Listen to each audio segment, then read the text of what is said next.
Hope your road is a long one.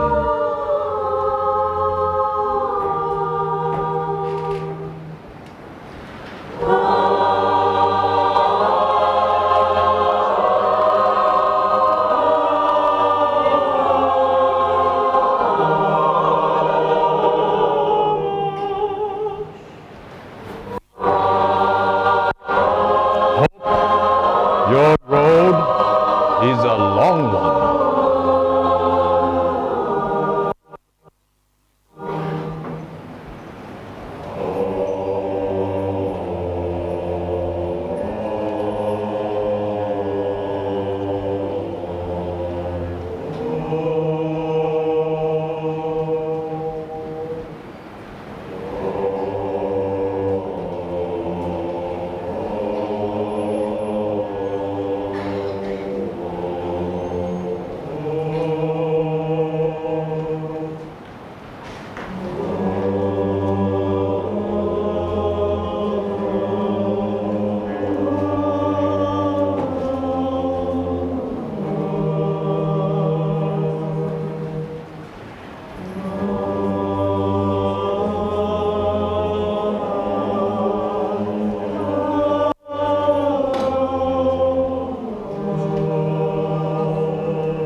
Hope your road is a long one.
Hope your road is a long one.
I can just read the inscription on this ancient stone.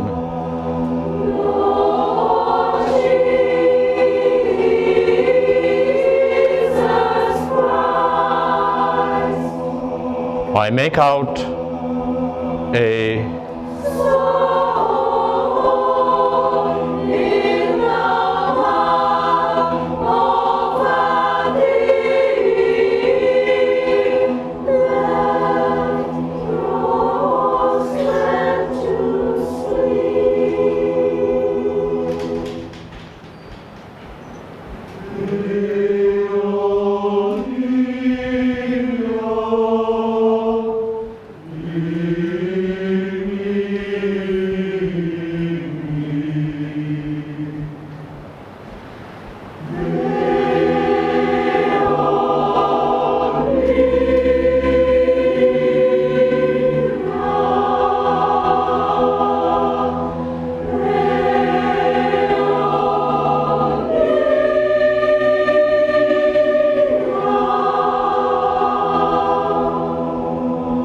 where his age is mentioned.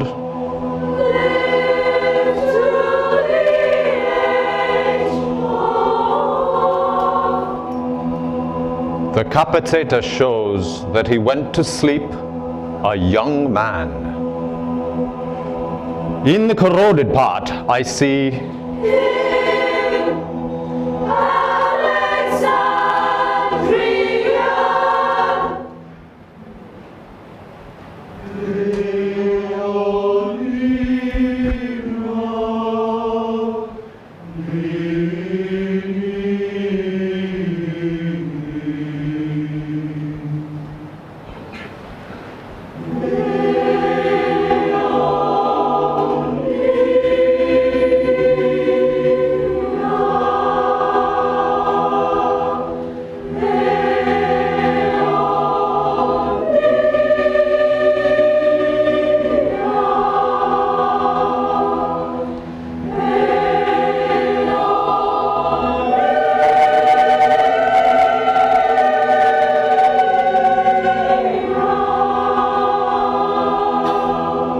Then there are 3 badly mutilated lines, though I can pick out a few words like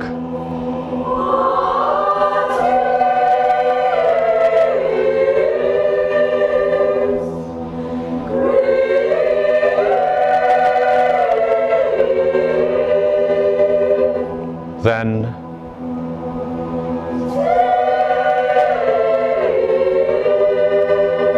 again, and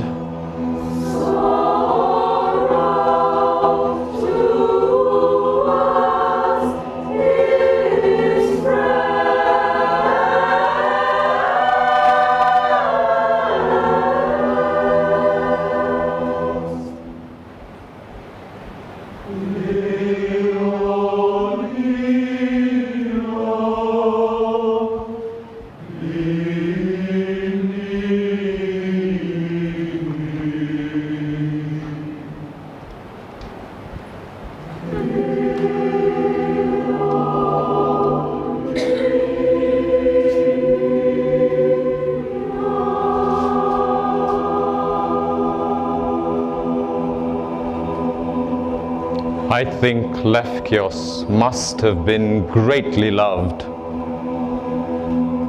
In the month of Athir, Lefkios went to sleep.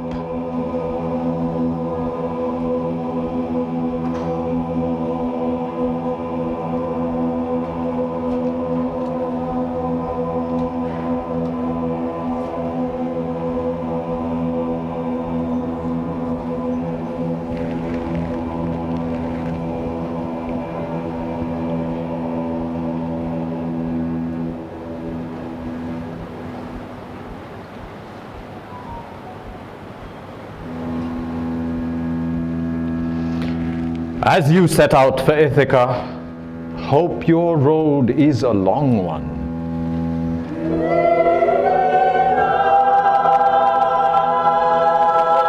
Full of adventure, full of discovery. Lystragonians, Cyclops, angry Poseidon. Don't be afraid of them.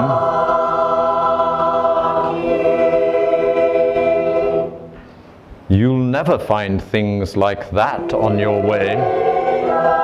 As long as you keep your thoughts raised high.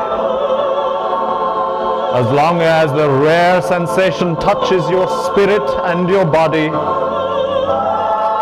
Lystragonians, Cyclops, wild Poseidon, you won't encounter them unless you bring them along inside your soul. Unless your soul sets them up in front of you.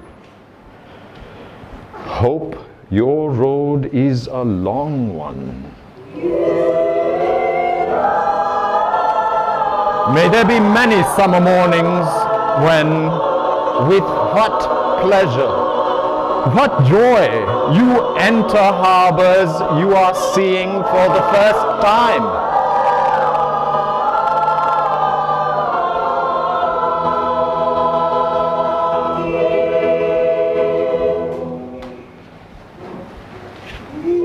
May you stop at Phoenician trading stations to buy fine things, mother of pearl and coral, amber and ebony, sensual perfumes of every kind, as many sensual perfumes as you can. And may you visit many Egyptian cities to learn and go on learning from those who know. Keep Ithaca always in your mind. Arriving there is what you're destined for. But don't hurry the journey at all. Better if it lasts for years. So you're old by the time you reach the island, wealthy with all you've gained on the way, not expecting Ithaca to make you rich. Ithaca gave you the marvelous journey. Without her, you wouldn't have set out.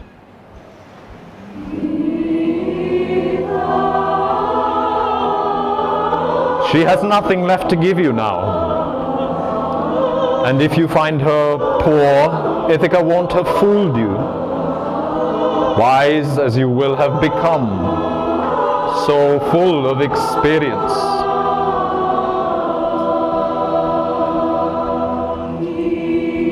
You'll have understood by then what these many Ithacas mean.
Thank you so much.